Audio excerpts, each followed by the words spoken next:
ಇವತ್ತು ನಮ್ಮ ಮೆಮೊರಮ್ನಲ್ಲಿದೆ. ಯಾವ 5 ವರ್ಷ 6 ವರ್ಷ ಅಟೆಂಡೆನ್ಸ್ ತಗೊಂಡು ನೀನು ಆ್ಯಕ್ಷನ್ ತಗೋತೀವೋ ಅದನ್ನು ಕೂಡಲೇ ನಿಂದಿರಿಸಬೇಕು. ನಿಂದಿರಿಸಲಿಲ್ಲ ಅಂದರೆ ನಾವು ಉಗ್ರವಾದ ಹೋರಾಟವನ್ನು ಮಾಡ್ತೀವಿ ಅಂತಕ್ಕಂಥದ್ದನ್ನು ನಮ್ಮ ಮೆಮೊರಮ್ನಲ್ಲಿದೆ. ಅದರ ಜೊತೆಗೆ ಈಗಾಗಲೇ ಸರ್ಫೇಸಿಗೆ ಬಂದು ಸುಮಾರು ವರ್ಷ ಆಗಿದೆ, 5 ವರ್ಷ 6 ವರ್ಷ. ಅವ್ರಿಗೆ ಇವತ್ತು ಕರೆದು ನೀನು ಒಂದು ಮೆಮೊಗೆ ನಿನ್ನ ಒಂದು ಇದಕ್ಕೆ ಮುಚ್ಚಳಿಕೆಗೆ ಸೈನ್ ಹಾಕಬೇಕು ಅಂತಾರೆ. ಯಾಕೆ ಸೈನ್ ಹಾಕಬೇಕು ಅಂತ ಇವ್ರು ಕೇಳಿದರೆ, ಇಲ್ಲ ಅದು ನೀನು ಮ್ಯಾಲೆ ಬಂದಿದ್ದಿ, ನೀನು G7 ಗ್ರೇಡ್ ಇದ್ದರೆ G9 ಗ್ರೇಡಿಗೆ ತರ್ತೀವಿ, ಒಂದು ಇನ್ಕ್ರಿಮೆಂಟ್ ಕಟ್ ಮಾಡ್ತೀವಿ, ಅದಕ್ಕೆ ನೀನು ಒಪ್ಕೊಂಡಿನಿ ಅಂತ ಮುಚ್ಚಳಿಕೆ ಸೈನ್ ಹಾಕಬೇಕು ಅಂತ. ಇದನ್ನು ಮತ್ತೆ ಯಾವ ಕಾನೂನಲ್ಲಿ ಇದೆಯಪ್ಪ ಗೊತ್ತಿಲ್ಲ.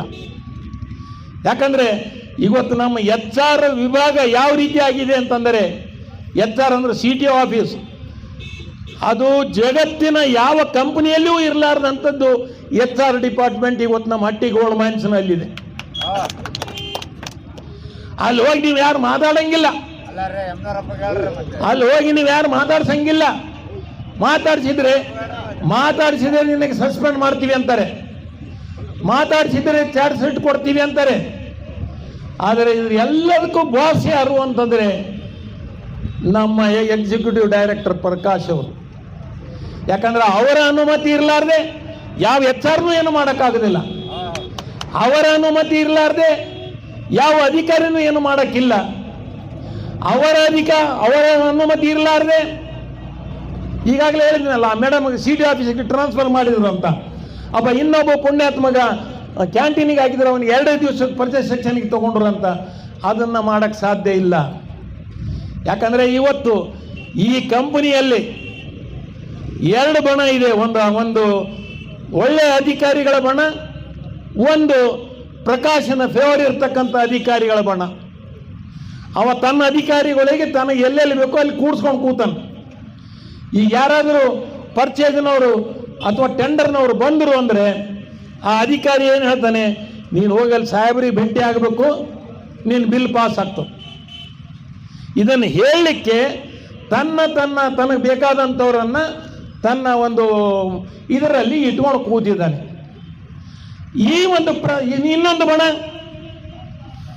ಒಳ್ಳೆಯ ಅಧಿಕಾರಿಗಳು, ಪ್ರಾಮಾಣಿಕ ಅಧಿಕಾರಿಗಳು, ಈ ಕಂಪನಿಯನ್ನು ಬೆಳೆಸಬೇಕಂತಕ್ಕಂಥವ್ರು ಒಳ್ಳೆಯ ಅಧಿಕಾರಿಗಳು. ಅವ್ರು ಏನು ಹೇಳ್ತಾರಂದರೆ, ನಾನು ಸುಮ್ಮನೆ ಮೊನ್ನೆ ಆಫೀಸ್ಗೆ ಹೋದಾಗ ಒಂದು 2-3 ಅಧಿಕಾರಿಗಳು ಸಿಕ್ಕಿದ್ರು. ಅವ್ರು ಹೇಳಿದರು, ಈ ಸಲ ನೀವು ಬಂದರೆ ಕಂಪನಿ ಉಳಿತದ್ರಿ, ಇಲ್ಲ ಅಂದ್ರೆ ಮೋಸ್ತದ್ರಿ ಅಂತ. ನಾನು ಹೇಳಿದೆ, ಅಲ್ರಿ ನೀವೇನು ಓಟೆ ಹಾಕೋದಿಲ್ಲ ನಮಗೆ, ನೀವು ಗೆಲ್ರಿ ಅಂತ ಹೇಳಕ್ಕೆ ನೀವು ಹೆಂಗೆ ನಮಗೆ ಹೇಳ್ತೀರಿ ಅಂದೆ. ನೀವು ಓಟ್ ಹಾಕೋದಾದ್ರೆ ನಾವು ಗೆಲ್ತೀನಪ್ಪ, ನೀವು ಓಟೆ ಹಾಕಂಗಿಲ್ಲಲ್ಲ ಅಂದೆ. ಏನು ಮಾಡೋದ್ರಿ, ನಮ್ಮ ಪರಿಸ್ಥಿತಿ ಹಂಗದ, ನಾವು ಯಾರ ಮುಂದೆ ಹೇಳಬೇಕು? ಡೇಲಿನೇ ಎದ್ದು ಹೊಲ ಮೈಲತ್ತದ. ಯಾಕಂದ್ರೆ ಈಗ ನಮ್ಮದೇ ಸಾಮಾನೆಲ್ಲ ತೊಗೊಂಡು ಕೆಲಸ ಮಾಡಿಸ್ತಾನೆ. ಅದಕ್ಕೆ ಕುಮ್ಮಕ್ಕೆ ಯಾರು? Executive director. ಈಗ ಅದಕ್ಕೆ ವಿರೋಧ ಮಾತು ಯಾರು ಆಡಬೇಕು? ನಾವು ಯಾರಿಗೋ ಕಂಪ್ಲೇಂಟ್ ಮಾಡಬೇಕು? ಯಾರಿಗೂ ಮಾಡೋಕ್ಕಿಲ್ಲ.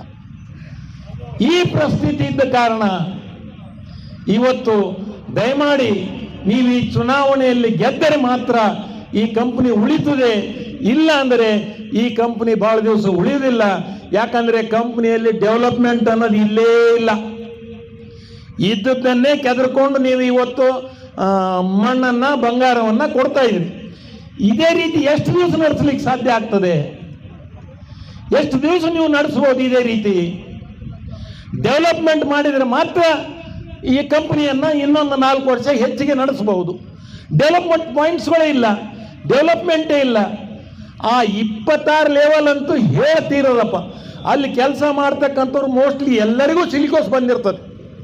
ಯಾಕಂದರೆ ಅಲ್ಲಿ ಹುಟ್ಟಿದೆ ಕಪ್ಪು ಬಣ್ಣ ಮೈಗೆ ಹತ್ತದೆ, ಕಪ್ಪು ಬಣ್ಣ ಕೈಗೆ ಹತ್ತದೆ. ಆ ರೀತಿ ಅಭ್ಯಾಸ ಇದೆ. ಗ್ಯಾಸ್ ಹೋಗೋದಕ್ಕೆ ಇಲ್ಲವೇ ಇಲ್ಲ. ಆ ನೋಡಿದರೆ ಅಧಿಕಾರಿ ಅವ ಏನು ಒಳಗೆ ಹೋಗ್ತಾನೋ ಅಥವಾ ಇಲ್ವೋ ಗೊತ್ತಿಲ್ಲ. ಆ 2600 ಲೆವೆಲಿಗೆ ಯಾರು ಹೋಗ್ತಾರೋ ಗೊತ್ತಿಲ್ಲ.